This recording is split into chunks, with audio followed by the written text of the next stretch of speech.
this faculty development program on teaching pedagogies and research methods.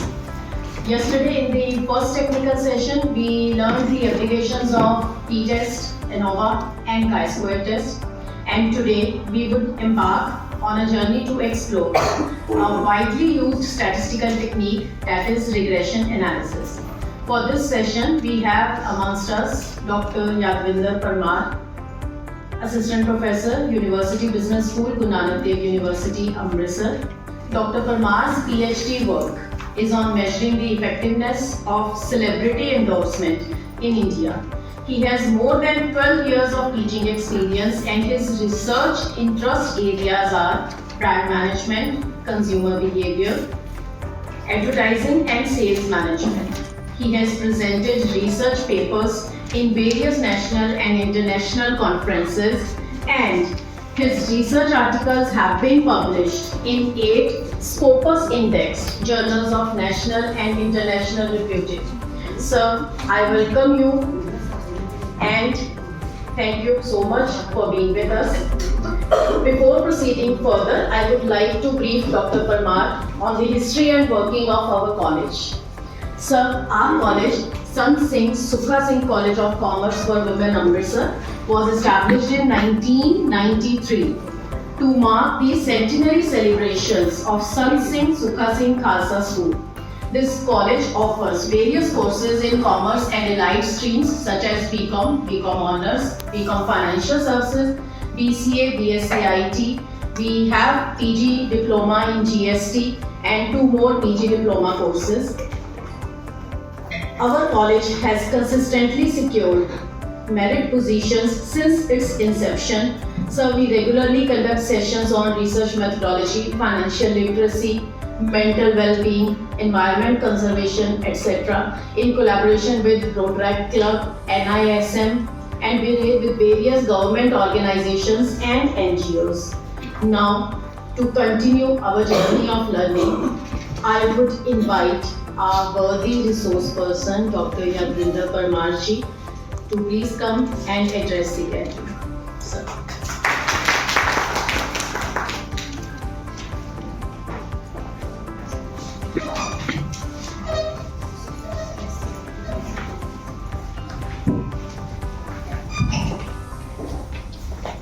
First of all, I would like to thank the college authorities for inviting me on this faculty development program. I would like to make a special mention of the principal ma'am, head ma'am, and the specialist VP ma'am for coordinating me for the past 1 week for discussions relating to this faculty development program.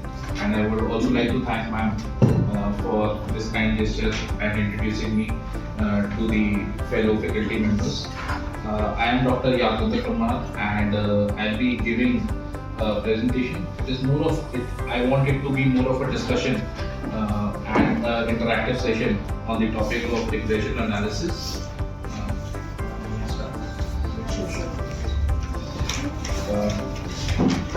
So the word regression means that you are basically regressing to the mean. So you are basically moving towards the mean.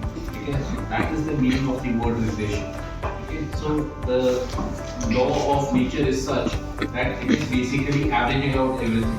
If something is given to you in higher amount, after in second time it will be given to you in smaller amount, so that it basically averages it down. Regression does the same thing. Regression analysis is basically a powerful and a flexible technique which helps to determine the relationship between dependent variables and independent variables. Here we are talking about simple linear regression. Okay?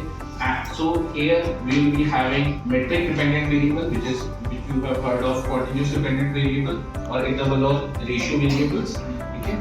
And 1 or more independent variables. In simple linear regression, we will be having 1 independent variables. In multiple regression, we will be having 1 or more independent variables. Okay, so it can be used in the following ways. First is to determine whether the independent variables they explain a significant variation on the independent variable. So first we need to identify whether there is a relationship which is existing between the dependent variable and the dependent variable. So normally whenever we talk about dependent, there is increase in y. Second is negative linear relationship where there is downward slope. यहाँ पे with every increase in y there is increase. With every decrease in y there is decrease in y there is decrease in x. Okay. And third is no relationship where the line is stagnant. Next is simple linear regression. Okay, where we are talking about the linear regression model.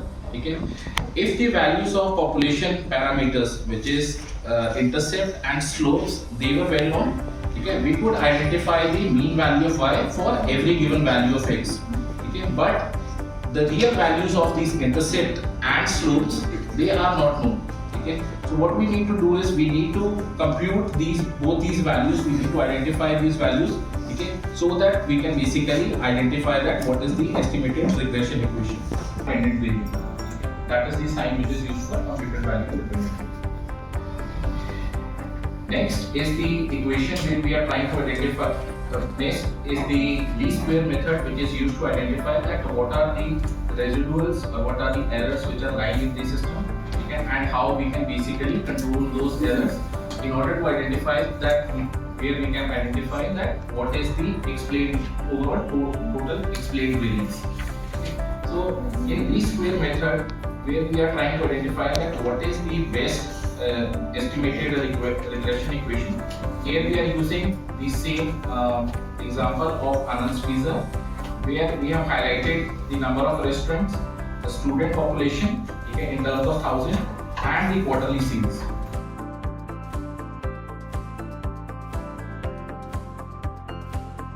What everybody else has seen and thinking what nobody else has thought. A very good afternoon to one and all. It's my absolute pleasure to extend a hearty welcome to each one of you present here in the third technical session of the 7-day FDP on emerging trends in research methods and teaching pedagogies. Our college is always on the active front to provide opportunities for continuous learning and growth. I would like to share with you that Seven-Day College of Commerce for Women, Amritsar, was established in 1993 to mark the centenary celebration of Seven-Day Khalsa School. What everybody else has seen and thinking what nobody else has thought. A very good afternoon to one and all. It's my absolute pleasure to extend a hearty welcome to each one of you present here in the third technical session of the 7-day FDP on emerging trends in research methods and teaching pedagogies. Our college is always on the active front to provide opportunities for continuous learning and growth. I would like to share with you that Seven-Day College of Commerce for Women, Amritsar, was established in 1993 to mark the centenary celebration of Seven-Day Khalsa School. We are fortunate to have with us Dr. Mandeep Kaur for this session, who will share her valuable insights on how to design a questionnaire or survey for research. Dr. Mandeep Kaur is an assistant professor in University Business School, GNDU, Amritsar. She has received PhD in Management from the School of Humanities and Social Sciences, Thapar Institute of Engineering and Technology, India. Her research focuses on advertising, consumer behavior, organizational performance, and functional foods. She has published her research in various national and international journals such as Journal of Media Psychology, International Journal of Emerging Markets, and others. Now, I would like to invite Dr. Ravini to come and share her valuable insights. Welcome, ma'am.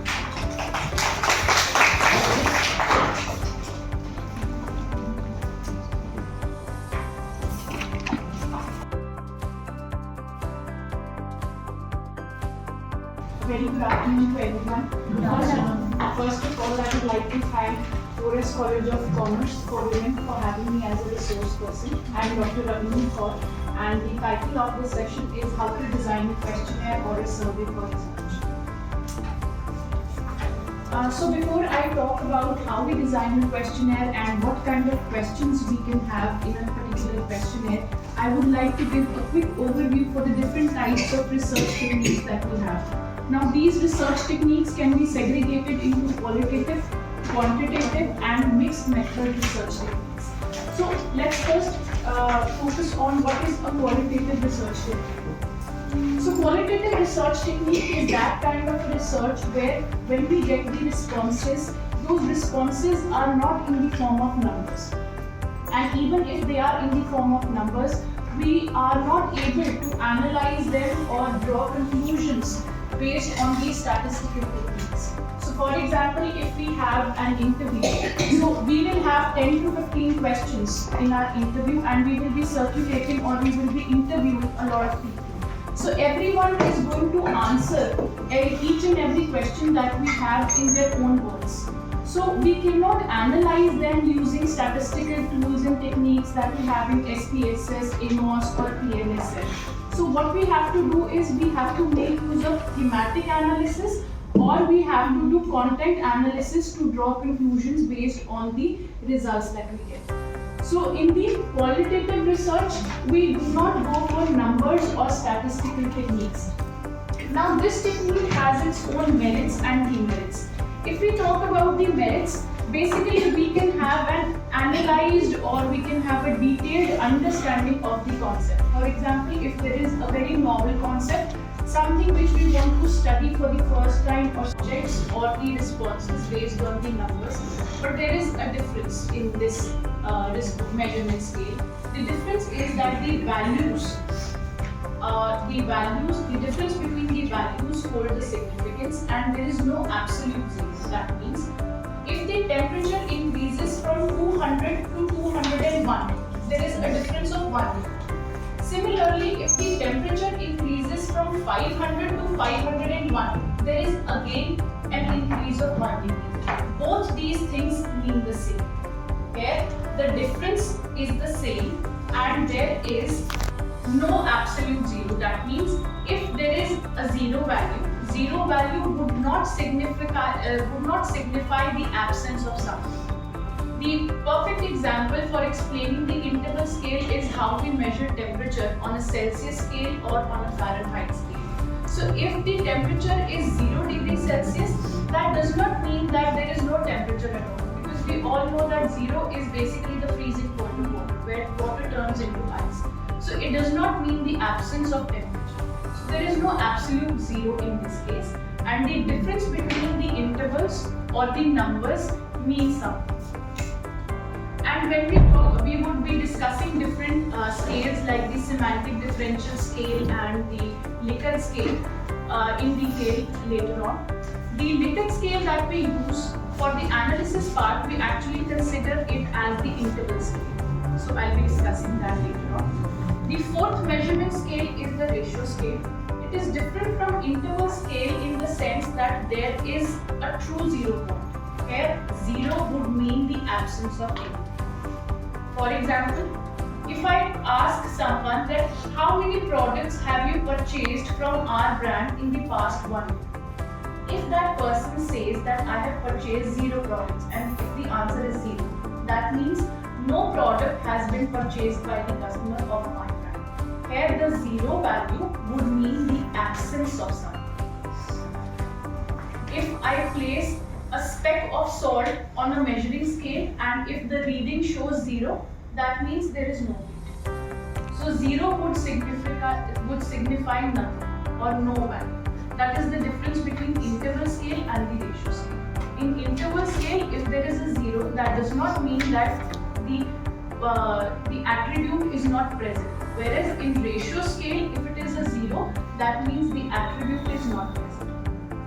Let's take the example of ratio scale, and if I have a demographic question related to income. So if the person says that my income is 0, that means that person is not earning anything and nothing is coming in his or her account on a monthly basis. So 0 would signify 0 income in case of the ratio scale. Any questions? Kind of measurement scale. So whenever we design questions, the most popular kind of scale that we use is a Likert scale. We all come across items. Basically, this kind of a scale is used to measure someone's attitude or opinion. So what happens in a questionnaire is we have several items written by the researcher and we are asked to rate the statements on a 1 to 5 scale, whereas 1 stands for strongly disagree, 4 would mean disagree, 3 would mean neutral, 2 would mean agree, and 5 would mean strongly agree. So we are moving from 1 to 5. 1 is strongly disagree and the other end is strongly agree. So that is a Likert scale, and attitudes are basically measured using this kind of scale. So when we see questions, some researchers like to use a 3-point scale. Like we say for the semantic differential and the Likert scale. So if we talk about the Likert scale, 3 would mean a neutral point. That means the person is neither agreeing with the statement nor disagreeing with the statement. And the same goes for semantic differential scale. For example, if we talk about this website example, if the person cannot decide whether the loading speed was fast or slow, or it was difficult to use or easy to use, the person can always go for the middle path, that is the third option. So that means it is an undecided thing for the respondent, or the respondent is not agreeing or disagreeing with the statement. But in the case of staple scale, we do not have a neutral midpoint. That means the respondent has to take a stand. There is no neutral point when we talk about a staple scale. So what happens in a staple scale? We basically identify what kind of an attribute or the aspect we want to measure, and then on the vertical scale we have different numbers. For example, we have the numbers from -5 to +5. It in any which way he or she likes, that becomes an open-ended question. Any questions so far?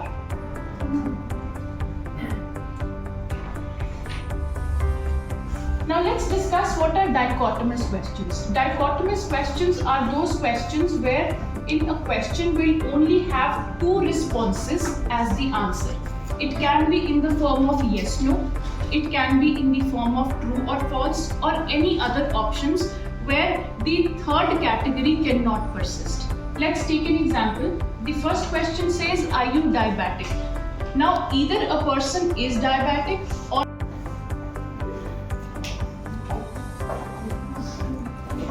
Thank you so much, ma'am. Your session was very informative and educating for all of us. I think we all may agree that knowledge indeed has no end. As we were moving towards this session, I completely realized it.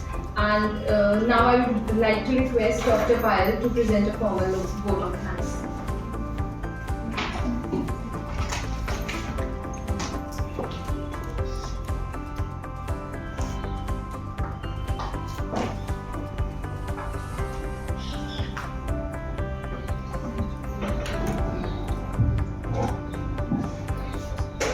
Good afternoon, one and all.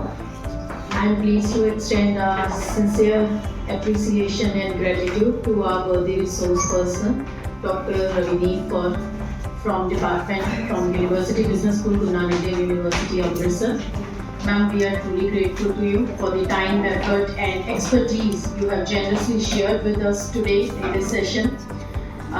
We are thankful for the concepts like questionnaire designing, different types of questionnaires, mixed method study, and other technical aspects involved with questionnaire designing. So all these concepts were indeed explained in such a simple manner, and yes, that is because of your true expertise over your subject. So thank you so much for being with us today. Thank you.